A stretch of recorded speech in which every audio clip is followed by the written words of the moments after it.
You hate Tua. Why do you have Tua at number 21? Don't you hate Tua? I heard you hate Tua. They said on Twitter you hate Tua. That's what they say, right? I know, all those intelligent Twitter people, right? But, I mean, listen, there's a lot to like about Tua.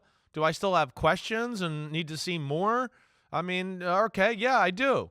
You know, here the positives are listen, he runs the offense perfectly. He's perfect fit for that offense. That's where it's great, right? He's I think other than Aaron Rodgers, maybe the best RPO thrower in football. He's got one of the quickest releases in the game. There's no doubt about that. It's what I love about him. I mean, but you see balls like that right there. His arm is below average for an NFL starter. There's a lot of balls that flutter in the air, and you go, that should be a 60-yard touchdown, but the guy had to stop and jump up and catch the ball, and we got 50 or 40 yards or whatever. There's that. You know, he's got incredible feet. There's no doubt about that. He's incredibly quick that way. He's not necessarily a great runner. And then, you know, his releases. He has a ton of different releases. That's where I do love Tua. He can find lanes, sidearm, awkward body throws, all of those type of things, right?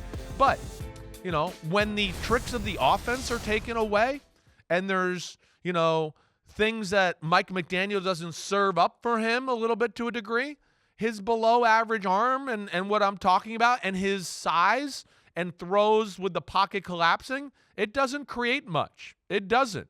So that's what I'm saying. If the offense doesn't kind of create it, I don't know, you know, Tua, it's spotty at times. And with power throws or balls you need to put a little extra oomph in, he can certainly lose control of those balls at time. And like I said, you know, durability is part of this conversation as well. And that's another part of him that certainly has to improve with his jiu-jitsu and, you know, being able to take hits and keep himself on the field more.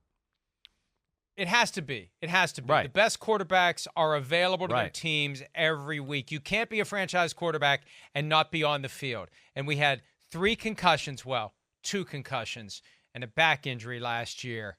Sure, for Tua Tagovailoa, all because his helmet struck the turf, whether it was grass or whether it was artificial turf. I think it was grass the first time around in Miami. It was, but then the frozen position and was the the Bengals field. Right.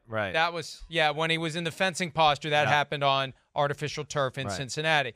So that's a big part of this. I agree with you. Does he? Yeah. And I say this because you and I are both card-carrying lefties. Yeah.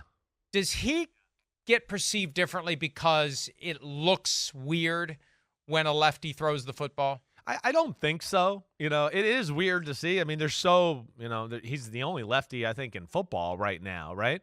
I think we're going to have one more come in the draft next year, and Michael Penix from Washington, who can be he's going to be a first-round pick for sure.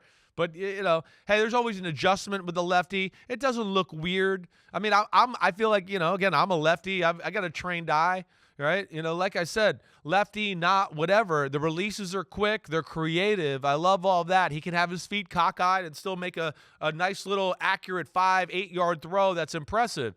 But, man, lefty, righty, whatever, the ball floats in the air too much. And you're not going to see a lot of high-level outside number throws or balls into tight windows. And like we saw in the 49ers game and even the Chargers game, they took away some of the screens and the bootlegs and the things that, you know, who was it? Logan Ryan that made fun of him last year for all the 1-yard throws or all that. You know, they took away that stuff. And you saw, oh, wait, you got to hit 15 and 20-yard throws on consistent basis. And there was more to be had there. And that's something where I think he can improve. And, you know, we'll see where he goes this year in year 2 of that offense. Hi, it's Mike Florio. Thanks for watching PFT on YouTube. Hit subscribe for the latest news and analysis from Pro Football Talk.